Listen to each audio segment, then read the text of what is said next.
새해가 되면 많은 사람들이 다이어트를 하겠다, 또 운동을 어떻게 하겠다, 또 아니면 내가 어학 공부나 자격증을 따겠다라는 계획을 하게 됩니다. 그래서요, 1월이 되면 결심 상품이 많이 팔린다고 합니다. 이 결심 상품이 뭐냐면 내 한 해 동안의 결심을 잘 지켜줄 수 있는, 그래서 다이어리나 아니면 어학 교재들이 1월 달에 많이 판매가 된다고 합니다. 근데 문제는 해년마다 우리의 계획은 거의 똑같아지는 것 같아요. 그 이면 속에는 결국은 포기하고 그것을 끝까지 인내하지 못했다라는 말이 되겠습니다. 우리가 참 인내하는 게 쉽지가 않은 것 같습니다. 그래서 인내가 얼마나 어려운지 한 영성가는 다음과 같이 하나님께 간절히 기도를 했는데요. 주님, 제게 오래 참을 수 있는 인내를 주옵소서. 지금 당장 주옵소서. 네, 하나님께 인내를 구하지만 더 조급하게 그것을 달라라는 이야기는 참 인내가 쉽지 않음을 우리에게 보여주고 있습니다. 이 같은 차원에서 오늘 야고보 사도는요, 이 야고보서를 마무리하면서 우리에게 다시 한번 인내할 것을 강조합니다. 그래서 7절을 보게 되면 그러므로 형제들아 주께서 강림하시기까지 길이 참으라라고 얘기하는데요. 여기서 길이 참으라는 내용이 오늘 본문에 반복적으로 나타나는데, 길다와 또한 분노라는 단어가 합성되어서 어떤 압제와 또한 박해 아래에 있지만 좌절하지 아니하고 끝까지 기다리고 인내하는 것을 뜻합니다. 근데 우리 야고보 사도는요, 야고보서를 시작하면서 1장 4절에서도 다음과 같이 말했습니다.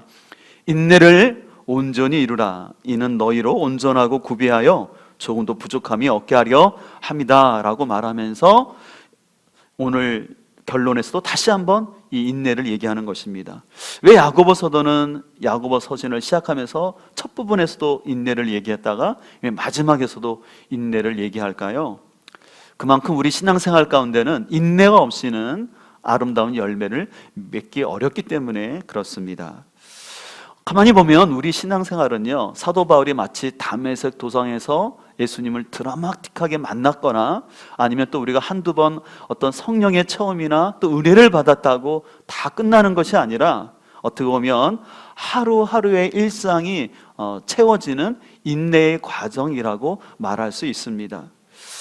그런데 오늘 본문에서 말하는 인내는요, 단순히 어떤 고행을 하거나 어떤 것을 내 욕구를 억누르는 그런 차원의 인내가 아니라 오늘 7절을 보게 되면 농부가 자신에게 있을 풍성한 열매를 기다리는 것을 의미합니다.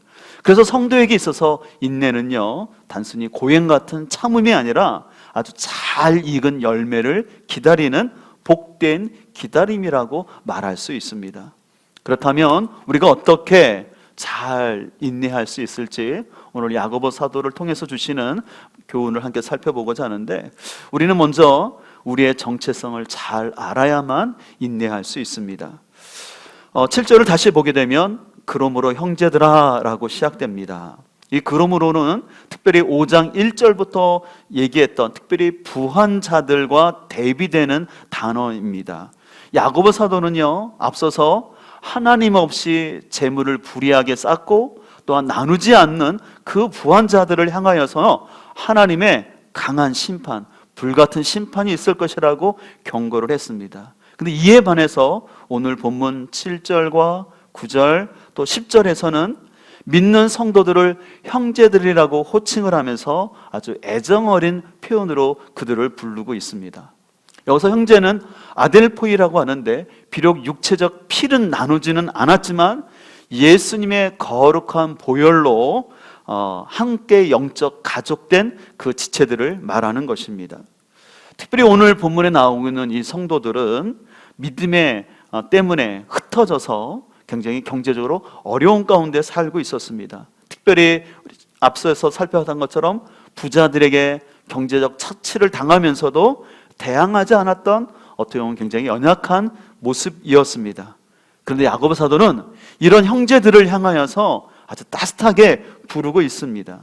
그래서 그들을 하나님의 형제라고 계속해서 강조하는 것을 볼 수가 있습니다. 여러분, 그런 의미에서 하나님은 돈이 많다고 해서, 그렇다고 또 가난하다고 해서 형제라 부르지 않고요, 오직 예수 그리스도를 통하여서 거듭나고 어떠한 환경 가운데 있든지 하나님을 신뢰하는 사람들을 하나님의 형제, 자매라 불러주신다는 것이죠. 근데 우리가 생각할 때, 저 같은 경우도 그런 생각을 했었는데, 교회 나가니까 형제님이라고 불러주시는 거예요. 근데 신앙생활 하다 보니까 이게 형제, 자매라는 말이 그냥 종교적 영어밖에 안 되는 것 같아요. 우리가 성도님이라고 하지만 그냥 하나의 호칭에 불과하고 이것이 별일 없는 것처럼 느껴진 때가 있었습니다. 그러나 여러분들, 우리는 우리의 정체성에 따라서 우리의 삶의 끝이 달라진다는 것을 우리가 잘 기억을 해야 합니다. 그래서 앞서도 말한 것처럼 하나님께서는 하나님 없이 부만을 쌓고 있는 그 부자들을 향하여서는 너희들의 인생의 끝은 심판이다라고 아주 단호하게 얘기했습니다. 근데 오늘 하나님을 섬기고 있는 그 형제들을 향하여서는 너희들의 마지막 가운데는 하나님의 아름다운 선물이 있을 것이라고 오늘 얘기하는 것을 볼 수가 있습니다. 여러분, 그런 의미에서 우리가 하나님을 모르는 부자나 가난한 자가 아니라 우리가 하나님의 자녀요 형제로 불림받는 것이 얼마나 복되다는 사실을 우리가 꼭 확신할 수 있기를 간절히 소망합니다. 특별히 여러분들, 이 형제자매라는 표현, 성도라는 표현은요 그냥 교회를 다녔기 때문에 불러지는 그런 차원이 아니라 여러분들 한 사람 한 사람이 예수 그리스도를 친적으로 인격적으로 만나서 하나님이 여러분을 볼 때 하나님의 자녀요 성도들로 불러주시고 인정해 주시는 그 복된 삶이 되기를 간절히 소망합니다. 제가 실은 좀 지난 2주간 동안 아주 잇몸병이 심해서 그냥 며칠 견디다가 안 돼서 병원을 갔어요. 근데 진료를 받는데 의사 선생님이 제 혀 안을 보더니 어떤 일을 하냐고 묻더라고요. 근데 제가 선뜻 목회자입니다라고 대답을 못하는 거예요. 안 했어요. 왜냐하면 요즘 교회에 대해서도 목회자에 대해서 안 좋은 뉴스들이 많이 나오다 보니까 굳이 제가 하는 일을 말하고 싶지 않다가 그냥 마지못해서 그냥 목회자입니다라고 얘기를 했어요. 근데 치료를 받고 저 병원을 나오면서 좀 하나님께 굉장히 좀 죄송한 마음이 들었어요. 이게 저와 같은 목회자가 하나님의 말씀을 잘 가르치지 못하고 또 말씀대로 살지 못함으로 인하여서 오늘날 이 그리스도인이라는 이름이 왠지 좀 부끄러운 얘기가 됐고 어디 나가서 목회자입니다라고 말하기가 좀 부끄러워진 시대가 된 게 너무 안타까운 마음이 들었습니다. 그러나 저의 어떤 그런 상태를 떠나서 그럼에도 불구하고 그 어떤 호칭보다도 하나님이 우리를 하나님의 자녀여 형제 자매로 불러주시는 것, 이것이야말로 여러분 큰 복이라는 사실을 기억할 수 있기를 소망합니다. 우리 어린아이들이 굉장히 좋아하는 영화 중에 라이온 킹이 있는데요, 저는 이것을 영화로도 봤고 한 번은 미국에 가서 직접 뮤지컬로 봤는데 너무 그 음악과 참 좋았어요. 근데 그 영화 중에 제가 인상 깊었던 대사 하나는 뭐냐면, 기억하라 내가 누구인지. 원래 그 주인공이 자신의 실수로 인해서 아버지를 잃고 쫓겨나게 되지 않았습니까? 그래서 낙심 가운데 살아가고 있었을 때 개코 원숭이인 라피카가 와서 한 말이었어요. 너 기억해. 너는 왕자야. 그래서 이 말을 들었을 때 이 신바가 다시 자신의 정체성을 깨닫고 이제 그 왕국을 회복한다는 이야기입니다. 저는 인생을 살면서 우리가 어떤 능력을 가졌느냐, 그것도 필요하지만 그보다 더 중요한 것은 내가 어떤 사람인가, 나의 정체성을 하는 게 너무나 중요합니다. 혹시 여러분 중에서는 새해가 됐음에도 불구하고 나는 어떤 특별한 계획도 없고 또 내 상황 가운데 어떤 특별한 변화가 없다라고 이렇게 생각하는 분들도 있을 수 있을 것이에요. 그러나 그럼에도 불구하고 우리는 꼭 기억해야 됩니다. 우리는 하나님의 자녀요 하나님의 형제 자매라는 사실입니다. 그래서 우리는 하나님의 자녀이기 때문에, 믿음의 형제 자매이기 때문에 우리의 인생의 끝은 분명히 달라집니다. 그래서 우리가 하나님의 자녀라는 이 분명한 정체성이 있을 때 세상에 나가서 많은 유혹이 있을지라도, 그리고 때로 나의 부족함이 있을지라도 내가 하나님을 붙잡고 우리가 인내할 수 있음을 꼭 기억하기를 소망합니다. 계속해서 우리가 지혜롭게 인내하기 위해서는요, 종말의 열매가 있음을 또한 우리는 기억해야 합니다. 오늘 7절을 보면 이렇게 말합니다. 그러므로 형제들아, 주께서 강림하시기까지 길이 참으라. 보라, 농부가 땅에서 나는 귀한 열매를 바라고 길이 참아 이른 비와 늦은 비를 기다리니 라고 말씀하고 있습니다. 오늘 7절은요, 농부가 귀한 열매를 바라면서 이른 비와 늦은 비를 기다린다라고 얘기합니다. 이처럼 야고보 사도는요, 우리는 주님을 기다리는 그 사람들이라고 말합니다. 그래서 8절은 이렇게 말합니다. 계속해서 너희도 길이 참고 마음을 굳건하게 하라.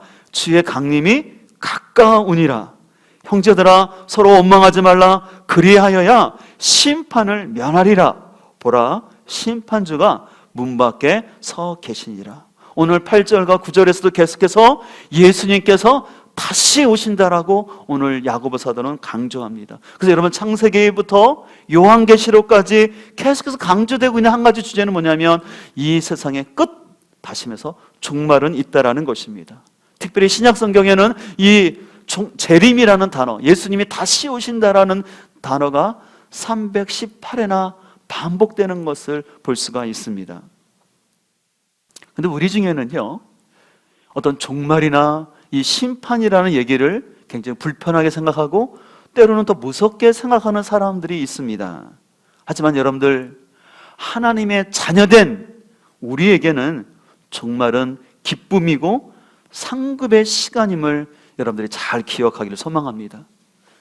농부가 씨를 뿌리고 수고하고 오래 참는 이유는 귀한 열매를 바라기 때문에 인내하는 것처럼 우리가 인내하는 것도 단순히 고행을 즐기기 위해서가 아니라 하나님의 자녀로서 거기에 합당한 상급이 있기 때문에 우리는 인내하는 것입니다. 그래서 무엇보다 제가 늘 강조하지만 하나님의 성품은 사랑과 공의이십니다. 그렇기 때문에 하나님이 이 세상을 공의롭게 심판하셔서 의인에게 합당한 상급을 주시는 것은 저는 당연하다고 생각합니다. 우리가 앞서 살펴봤던 6절에 소개된 의인들은 부자들의 탐욕에 의해서 착취를 당했지만 그럼에도 불구하고 그들은 침묵하고 대항하지 않았습니다. 바로 이렇게 하나님 때문에 침묵하고 순종했던 그 하나님의 백성들을 향하여서 하나님이 상급 주시는 것이 여러분 당연한 것이 아니겠습니까? 근데 가끔 어떤 사람들은 이런 하나님의 상급을 얘기하면 이거는 차등 상급이다라고 해서 그것을 반대하는 사람들이 있어요. 그분들은 뭐라고 얘기하냐면, 아니 우리가 천국을 갔는데 아니 천국에서도 상급이 차등된다면 그것이 어떻게 천국이냐라고 얘기하는 분들이 있습니다. 그러나 여러분들, 천국에서의 상급은 상대적인 차등이 아니라는 것이에요. 그리고 결코 그것은 또 공로주의, 우리가 이렇게 했기 때문에 상을 받는다는 그런 공로주의는 결코 아닙니다. 저는 제 개인적으로 제가 어떠한 상급을 받을지는 모르지만 하나님의 성품은 사랑과 공의이시기 때문에 분명히 거기에 합당한 상급을 주신다는 것을 우리는 믿기를 소망합니다. 여러분, 그런 의미에서 성경에는요 14,928단어가 있는데 거기에 평등이라는 단어는 없다라는 거예요. 오늘날 사람들은 굉장히 평등이라는 단어에 예민하지 않습니까? 그래서 어떤 일을 할 때도, 직장에서도, 하다못해 군대에 있어서도 어떤 것을 평등하게 하지 않으면 굉장히 그거에 대해서 우리는 민감하게 반응을 합니다. 근데 성경에는요 평등, 기계적 평등을 말하지 않아요. 평등 대신에 공평하신, 그래서 공평을 얘기합니다. 근데 공평이라는 단어의 뜻은 뭐냐면 셈하다, 계산하다라는 것이에요. 그러니까 하나님이 셈하고 계산하여서 그에 합당한 상을 주시는 분이 하나님이라고 성경은 말씀하는 것이죠. 이걸 다른 말로 말하면 심은 대로 거둔다라는 거예요. 그래서 성경에는 심은 대로 거둔다라는 표현이 많이 나옵니다. 사도 바울도 갈라디아서 6장 7절에서 그래서 다음과 같이 얘기했습니다. 자기를 속이지 마십시오. 하나님은 조롱을 받으실 분이 아니십니다. 사람은 무엇을 심든지 심은 대로 거둔 것입니다. 자기 육체에다가 심는 사람은 육체에서 썩을 것을 거두고 성령에다 심는 사람은 성령에게서 영생을 거둘 것입니다 라고 얘기합니다. 여러분들, 이런 차원에서 우리에게는 분명히 종말은 있고, 그리고 하나님 믿는 자녀들에게 종말은 무서움이 아니라 안식과 상급의 시간임을 꼭 기억하길 소망합니다. 그럼 마치 올림픽의 그 승리를 바라보고 운동선수들이 4년씩이나 식단을 조절하고 열심히 땀을 흘려서 거기에 합당한 메달이 주어지시지, 하나님께서는요 어떤 상대적 차별을 하는 것이 아니라 가장 합당하게 공평하게 하나님은 유료해 주시고 상급 주시는 하나님인 줄 믿습니다. 실은 우리는 이미 이 땅에서 하나님 믿는 것이 가장 큰 복이고 전 상급이라고 생각합니다. 그렇죠? 우리가 어떤 다른 큰 부자가 되거나 내가 크게 높아지지 않을지라도 이 땅에서 내가 예수님 믿는 게 가장 큰 복이에요. 그러나 우리는 그 복뿐만이 아니라 심은 대로 거두게 하시는 하나님의 이 원리가 있어서 우리가 주님 앞에 섰을 때 분명히 심은 대로 하나님 우리에게 상급 주실 줄 믿습니다. 그래서 우리가 이런 종말론적인 신앙관이 있을 때 우리는 이 땅 위에서 하나님 나라 확장을 위해서 달려갈 수 있는 거예요. 그리고 자신의 부르심에 따라 애쓰고 수고할 수 있는 것이죠. 왜요? 하나님이 주신 상급이 있기 때문에. 소망하는 것은 우리 모두가 하나님께 주신 그 상급을 기대하면서 각자 부르심에 따라서 열심히 달려가면서 끝까지 인내할 수 있기를 소망합니다. 마지막으로 우리가 더 인내하기 위해서는 연대하면서 기다려야 합니다. 오늘 구절은 이렇게 말합니다. 형제들아 서로 원망하지 말라. 계속해서 말씀드린 것처럼 야고보서에 나오고 있는 성도들은 믿음 때문에 흩어져 살 수밖에 없었고 그들은 그래서 경제적인 어려운 가운데 살 수밖에 없었습니다. 그러다 보니까 그들의 형편이 어렵다 보니까 형제들 간에 공동체 안에 원망하고 불평하는 일이 발생한 것 같습니다. 또 공동체 안에 어떤 사람들은 굉장히 부를 많이 갖고 있는 사람도 있었는데 그 부로 인하여서 그 공동체 안에 좀 어려움이 있었던 것 같아요. 그래서 성도들 간에 원망하고 불평하는 일이 있었던 것 같습니다. 그 사실을 알았던 야고보 사도는 여러분들 형제들아 서로 원망하지 말라라고 권면합니다. 어느 시대나 실은 어려운 적이 없죠. 다 어려울 때가 있습니다.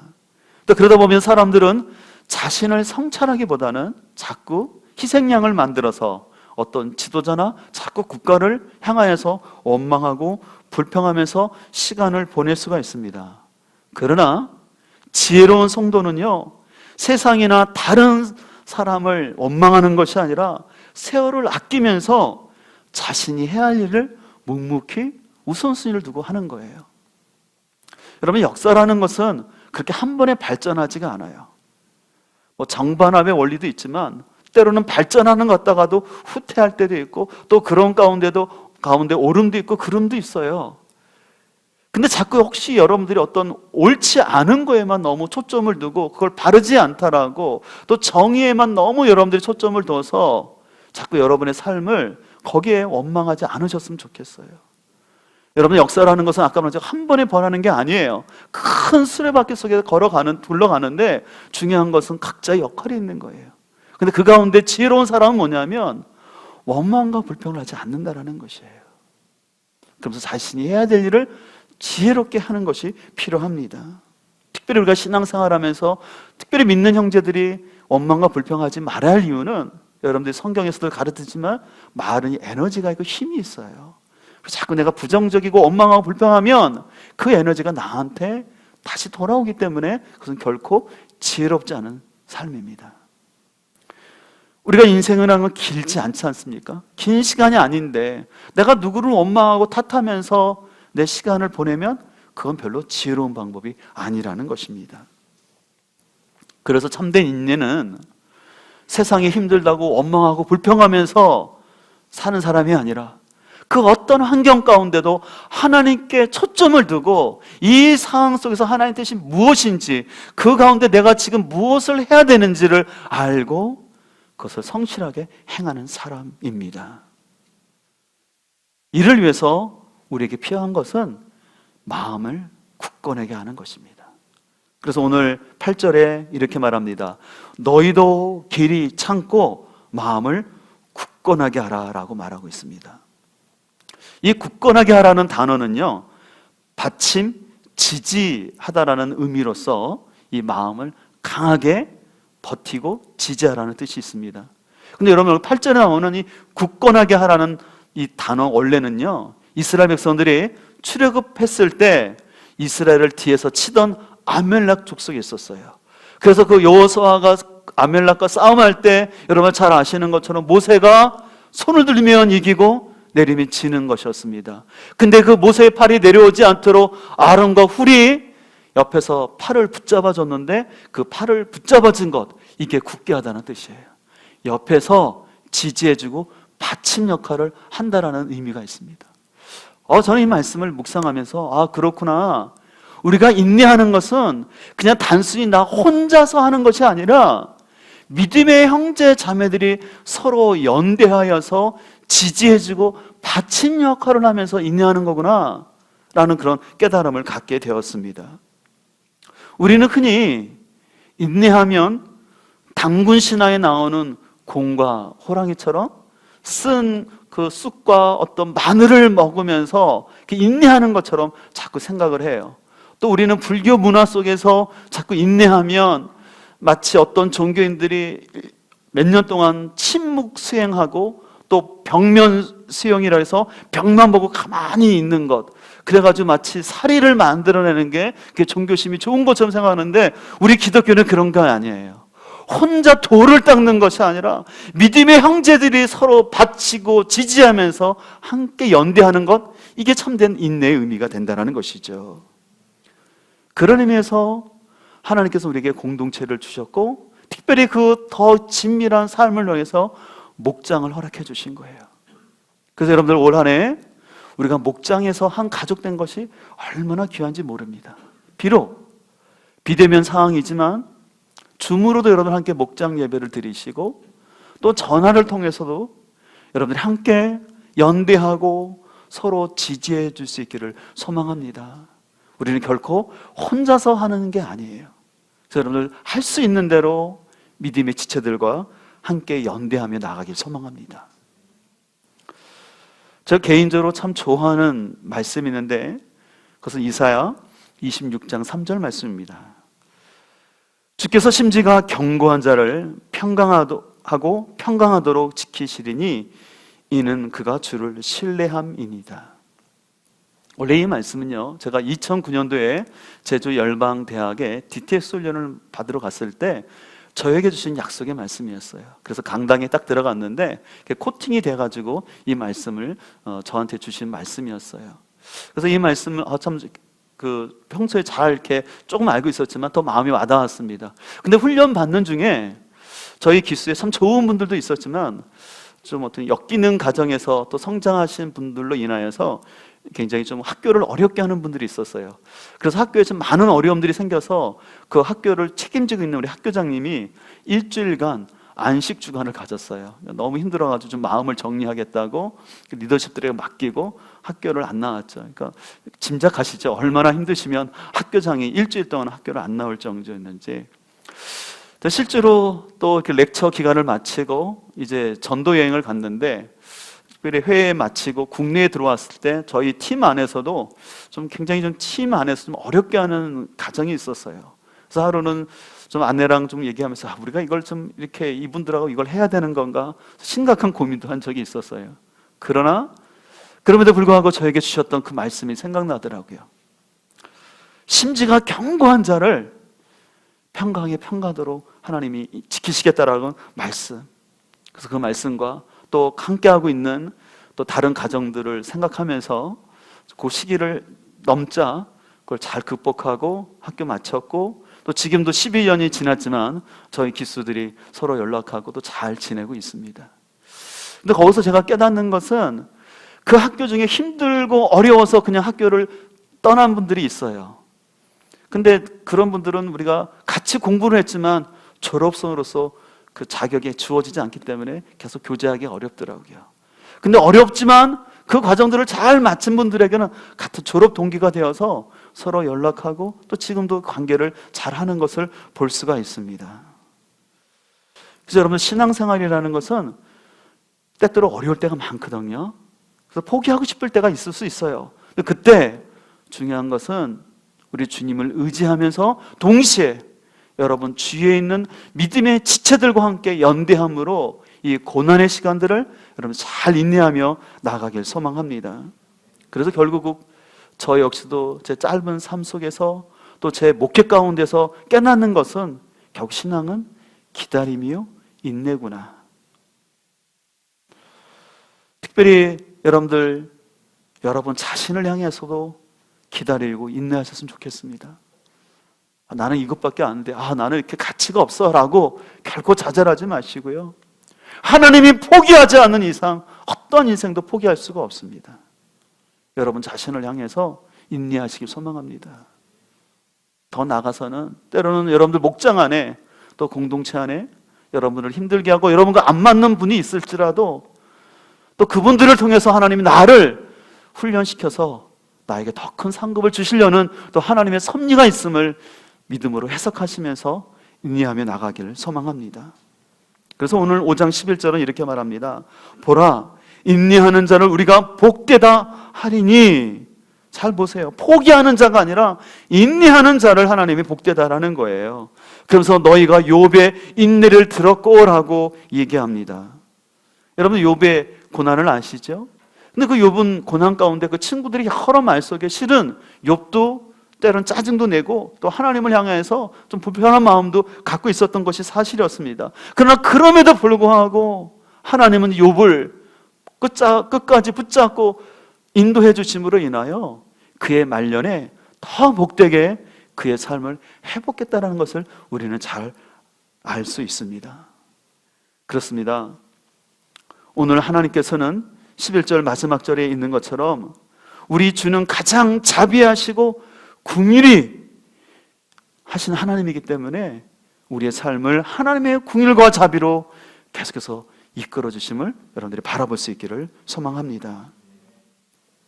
우리가 요즘 1월 달부터 누가복음을 큐티하고 있는데 지난 화요일 본문에 여러분들 예수님께서 성전에 가셨을 때 거기에 보면 안나 선지자 얘기가 나옵니다. 안나 선지자는 결혼하고 몇 년 살지도 못하고 84세까지 과부로 오랜 시간을 보냈습니다. 근데 그 성경에 보면 안나 선지자가 과부로 있었는데 성전을 떠나지 아니하고 금식과 기도로 주를 기다렸을 때 바로 구세주인 예수님을 만나게 되었고, 그리고 많은 사람들에게 예수님이 바로 하나님이 약속하셨던 구세주라고 고백했다라고 얘기합니다. 여러분들 안나 선지자 입장에서 혼자 산다는 게 쉽지가 않았겠지요. 근데 그 안나 선지자는 성전을 떠나지 아니하고, 그래서 단순히 홀로 있는 것이 아니라 그 성전 안에서 기도하고 분명히 또 같이 기도하고 믿음의 지체들과 함께 있었기 때문에 84세가 되는 나이가 많을 때까지 계속해서 기도로 나가게 된 줄 믿습니다. 저는 오늘 우리에게 그런 인내의 영성이 있기를 소망합니다. 그래서 여러분들 포기하고 싶을 때 여러분들 기도로 인내하시길 소망합니다. 또 여러분들 기도를 포기하고 싶을 때 약속의 말씀을 붙잡길 소망합니다. 또 여러분들 말씀이 안 들어올 때는요, 찬양을 들으면서도 인내하시고요. 내가 어느 때는 찬양도 듣기 싫을 때가 있어요. 그럴 때는 그냥 예배당에 와서 인내하시고요. 또 어느 때는 예배당 나오기 싫을 때도 있어요. 그런 목원들과 함께 참 마시면서도 인내하시고요. 한두 끝 없이 얘기가 나오겠죠? 결론은 뭐예요? 어떠한 방법이든 간에 인내하라는 것이에요. 왜냐하면 그 우리의 인내는 고행이 아니라 아름다운 상급이 있는 축복이라는 것입니다. 소망하는 것은 이제 21년도를 시작하면서 여러분의 마음속에 여러 가지 계획한 것들이 있을 것입니다. 그 계획한 것들을 쉽게 포기하지 마시고 오늘 말씀과 함께 우리 믿음의 지체들과 함께 또 여러분 가족 식구들과 함께 우리가 함께 잘 인내하며 나가길 소망합니다. 그래서 마지막 주님 오셨을 때 잘했다 칭찬받고 심은 대로 거두는 풍성한 은혜가 올 한 해 우리 성도들의 삶 가운데 가득 넘치기를 주님의 이름으로 축복합니다. 지금 말씀을 기억하면서 우리 함께 찬양하기를 원합니다. 우리 가정에서도 다 같이 일어나셔서요 함께 찬양했으면 좋겠습니다. 찬송가 325장인데요.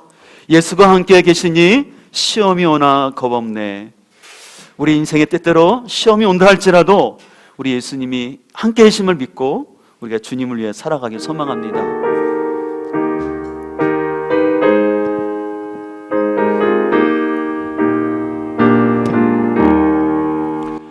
예수가 함께 계시니 시험이 오나 겁없네. 기쁨의 근원 되시는 예수를 위해 삽시다. 날마다 주를 섬기며 언제나 주를 드리고 그 사랑 안에 살면서 딴 길로 가지 맙시다. 이 세상 사는 동안에 주의를 전파하면서 무한한 복만 주시는 예수를 위해 삽시다.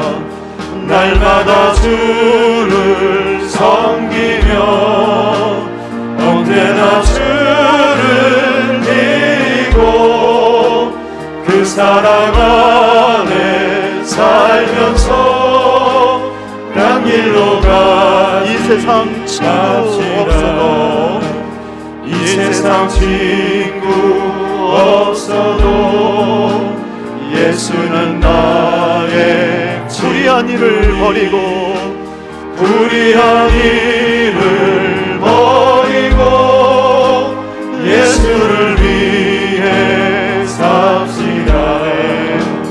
날마다 주를 섬기며 언제나 주를 드리고 그 사랑 안에 살면서 우리 다 같이 가슴에 손을 얹고 주께서 심판하실 때 주께서 심판하실 때 살했다 칭찬하리니 이러한 상급 받도록 예수를 위해 삽시다. 날마다 주를 섬기며 언제나 주를 드리고 그 사랑 안에 살면서 딴 길로